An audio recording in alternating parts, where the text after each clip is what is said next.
Alam mo, iho, hindi sukatan ng tagumpay ang yaman o titulo.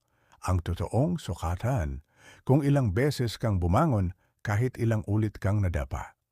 Marami sa atin takot magsimula kasi takot magkamali.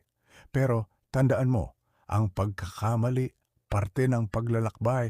Walang taong dakila na hindi minsang nagduda sa sarili. Pero sila'y nagpatuloy. Kaya ikaw, kung may pangarap ka, simulan mo. Kahit maliit, kahit dahan-dahan, hindi mo kailangang maging perpekto. Kailangan mo lang maniwala. At sa bawat araw na pinipili mong tumindig, isang panalo na yan.